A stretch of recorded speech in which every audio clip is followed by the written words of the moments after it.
There is a movement in Mexico called the Zapatistas. One of their leaders is a revolutionary named Subcomandante Marcos. Marcos wrote a book that I read often. In the book, there is a passage called Reggae of the Butterflies. It speaks of butterflies that fly in the inner sea and that will not have a place to land because the sea has neither islands nor rocks. Marcos then uses the example of these butterflies to talk about rebellion. He explains, "Rebellion is like that butterfly that guides its flight towards the sea without islands or rocks. No to logic, no to prudence, no to immobility, no to conformity. And nothing, absolutely nothing, will be as marvelous as seeing the journey of that flight, to estimate the challenge that it represents, to feel like it begins to stir the wind and see how, with those airs, it is not the leaves of the trees that tremble, but the knees of the powerful, that until then naively thought that the butterflies died in the sea." I grew up in an upper middle class household in a rural town just outside Youngstown, Ohio. I was raised with the notion that the world had an order to it, that if you did the right things, then good things would happen to you, that you would be rewarded by believing in the system and operating within its rules. Although I was inundated with this idea, I saw another world taking shape before my eyes. Plant closings and rumors of layoffs were a part of everyday conversation. Factories moved overseas where cheap labor could be easily exploited. Youngstown, Ohio transformed from a steel town with a thriving middle class into a ghost town almost overnight. Meanwhile, in Mexico, the same policies that destroyed industry in Youngstown were resulting in the exploitation of Mexican workers. In response, the Zapatistas launched a rebellion with the stated purpose to protect the land of indigenous Mexicans and to push back against the concepts of these neoliberal policies.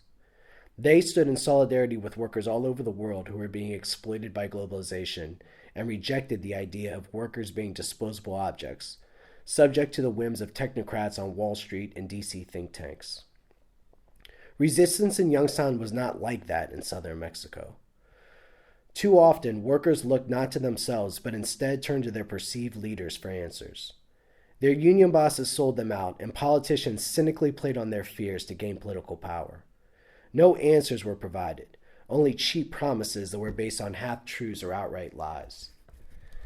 Many of these lies worked to provide simple explanations to complex issues and were rooted in racist and xenophobic rhetoric. I was not affected by any of this in a material sense. My father owned his own business and sent me off to college. There I learned about Latin American revolutionaries who had fought foreign domination over their country's resources for centuries.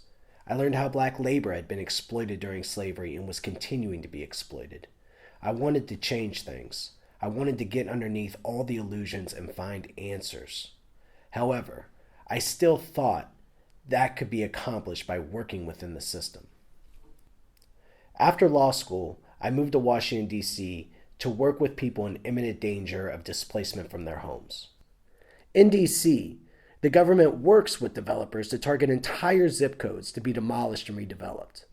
The affordable housing in these neighborhoods is replaced with high-priced luxury apartments and condos. In order to justify displacing whole communities, the system works to demonize the people in them. It defines the individuals who make up these communities as disposable objects, the people who deserve what they get. It's okay to shut down the public school in their neighborhood because their children are incapable of learning. If they become homeless due to skyrocketing rents, that's not anyone's fault or responsibility. Their plight is simply a function of the market.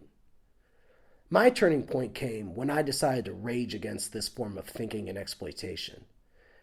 I now reject the notion that it is possible to achieve real change by operating within the rules of the system. I now have honest conversations with the people that I work for.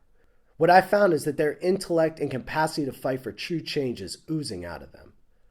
I will work to break down the illusions that the system has built and expose the underlying lies that perpetuate it. My partners in this struggle will be the people who are most affected by it. They are my peers and mentors.